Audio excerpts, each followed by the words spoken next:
Waa'ee sharafaa baankii fi gabaa gurraachaa ilaalchisee biyyoota 17 isiniif qabadheen dhufeera. Biyyootan 17 kan keessatti of ilaaluu ni dandeessu. Biyyootan kun kanneen akka Yemenii Riyaal, Ijipshiyaan Paawund, Turkii Riilee, Saawud Arabiyaa Riyaal, Suudiin Kiroon, Dubaay Diraam, Paawund Sterling, Bahriin Diinaar, Kuweet Diinaar, Joordaan Diinaar, Austraaliyaa Doolaar, Kanaadaa Doolaar, Omaan Riyaal, Swiss Firankii, Chaayinaa Heewaan, Yuuroo, Ameerikaan Doolaar. Warreen ani keessatti isinii qabadhe karaa lamaan gabaa gurraachaa fi baankiitiin jechuudha. Biyyoonni daddabalan jiru, biyyoonni hir'atanillee ni jiru jechuudha. Isin immoo maallaqa keessan guyyaa dabale ergachuu ni dandeessu. Yoo Waaqayyo jedhe baankiin gara gabaa gurraachatti hanga gabaa gurraachaa nu ga'uuf jira. Waaqayyo nu gargaare jechuudha. Kadhaa fi gabbarsuuma siqiqii daldalaarraa adda bilisa nu baasuuf jedhee yaada. Nagaan daganne nagaa fi araarri jaalalli Waaqayyo isiniif haa baay'atu. Hordoftoota jaallatamtootaa fi kabajamtoota maamiloota kiyyaa akkasumallee obboloota koo amantaa biraa taatanillee asumaan nagaan isiniif haa ta'u isiniin jechuun jaalladha. Egaa warri mana koof haaraa reefu dhuftan gara chaanaalii kiyyatti jechuudha. Subscribe gochuun jalqaba.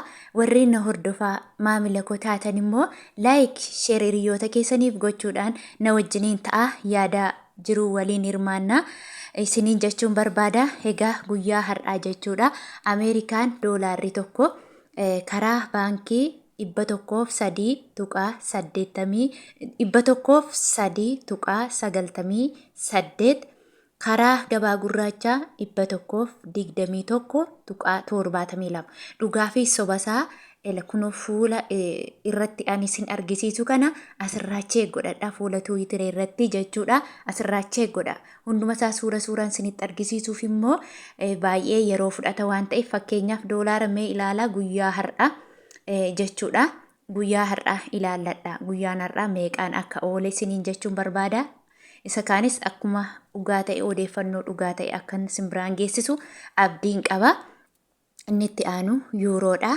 Yuuroon tokko karaa baankii 113.57 oolee jira. Karaa gabaa gurraachaa 132.95 oolee jira. Inni itti aanu Chaayinaa Heewaanidha. Chaayinaa Heewaaniin tokko guyyaa har'a karaa baankii hin arganne karaa gabaa gurraachaa 16.90 oolee jira. Swiss Firankii karaa baankii hin arganne karaa gabaa gurraachaa 140.60 oolee jira. Inni itti aanu Omaan Riyaalidha. Omaan Riyaalli tokko karaa baankii 207.10 karaa gabaa gurraachaa 316.0 yookiin duwwaa irra ooleera jechuudha. Kanaadaa doolaarii karaa baankiin arganne karaa gabaa gurraachaa 88.50 oolee jira. Inni itti aanu Awustiraariyaan doolaarii tokko guyyaa har'aa karaa baankii 68.38 karaa gabaa gurraachaa 80.2 yookiin 0. Inni itti aanu Joordaan Diinaaridha.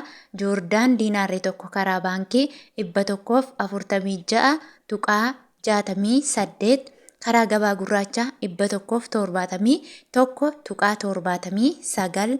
Inni itti aanu Kuweet Diinaarri tokko karaa baankii 339.90 oolee jira. Karaa gabaa gurraachaa 397.94 oolee jira. Inni itti aanu Bahriin Diinaarri tokko karaa baankii 276.76 oolee jira. Karaa gabaa gurraachaa 323.34 oolee jira. Inni itti aanu Paawund Sterlingiin karaa gabaa gurraachaa 155.18 oolee jira.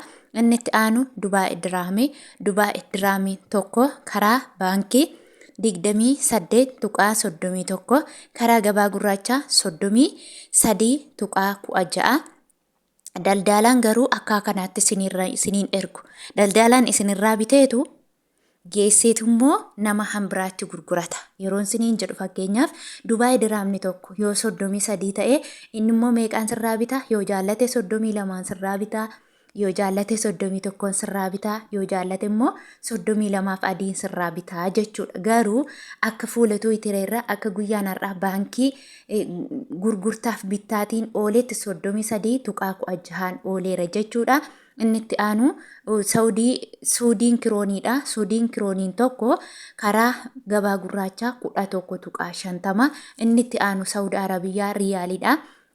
Saudi Arabiyaa riyaalli tokko karaa baankii guyyaa har'aa 27 tuqaa 7 oolee jira. Karaa gabaa gurraachaa 32 tuqaa 40 oolee jira. Yeroon isiniin jedhu Saudii keessatti birriin keessan tokko tokkoon isiniif hin ergamu. Maaliif yeroo hedduu irra deddeebitee waa'ee Saudii irratti odeessita waan rijettaniif jechuudha. Nama lamas ta'e nama sadii haaraatu dhufa. Namoonni haaraa dhufan kun immoo viidiyoo an isaanii haasa'u yookiin an isaanii irraa dubba'u kana isaanii galuu dhiisuu danda'a. Giraasaan gabba'aa jechuudha. Akkasuma akkuma biyya walii galaatti Saudi Arabiyaa keessatti maallaqa kee tokko tokkoon siif hin herregan. Fakkeenyaaf jechuudha. Namoonni birriin keessan 5,000 ol ta'e 5,000 ol qabdan birrii baay'ee qabdan 32 fi saantiba 50 32 fi saantiba 50 yeroon siin jedhu tokkittii toon taane ila riyaala tokkotu 32 tuqaa 50 otoo hin taane fakkeenyaaf 6,000 yoo qabaatte jechuudha. Akkaataatti baay'isan nutti himi kan jettanis asumaan na dhaggeeffadhaa. Fakkeenyaaf 6,000 baay'isuu 1,000 hiruu 32 tuqaa 50 jettanii kaalkuleeta jalatti argattu jechuudha. Akkasumallee namoonni birriin keessan 5,000 gadi ta'e 3,000 hanga 2,000 hanga 500 ta'e immoo jechuudha. Fakkeenyaaf mee 3,000 yoo qabaatte 3,000 baay'isuu 1,000 hiruu 33 jettanii ni argattu jechuudha. Namoonni baay'een keessanii yeroo tokko 33 siniin jedhu indee tokko 34 je'ee maalati 33 naan ergi 34 naan ergitu jettu. Yeroo siniin jaan obboleewwan kee 33 tu sinii wayya malee 34 gar malee gadi bu'aa jechuudha. Namoonni akkas jettanii mugguttan jira jechuudha. Saniif je'een irra sinii deddeebi'a. Yoon dogoggoreera ta'e immoo asumaan ifa manaa godhaa siniin jedha. Akka sinii galuuf jedhee yeroo irratti fudhadhee akka ifa sinii ta'uuf kananii isinitti hime jechuudha. Birrii qabdan 1,000 baay'istu yeroo hundumaa. Ammoo kan hirtaniif immoo birrii baay'ee yoo ta'e 32 tuqaa 50 hirtu. Birriin keessan xiqqoo ta'e immoo 33 hirtuu jechuudha. Akkasiin sinii galeera je'ee yaada. Inni itti aanu Turkii riileedha. Turkii riileen tokko karaa gabaa gurraacha 3 tuqaa 33. Egyptian poundiin karaa gabaa gurraacha 2 tuqaa 47. Yemen riyaaliin karaa gabaa gurraacha duwwaa tuqaa 48 oolee jira. Hordoftoota jaalatamtoota akkasumas kabajamtoota maamiloota kiyya viidiyoon kiyya isinitti toleera yoo ta'e laayikii naa godhaa. Warri haaraan sabiskiraayib naa gochuu hin dagatiina. Turtii biraan hanga walitti deebinutti nagaannaa turaa. Isin jaaladhaa, isin kabajaa. Turtii gaarii isiniif haa ta'u.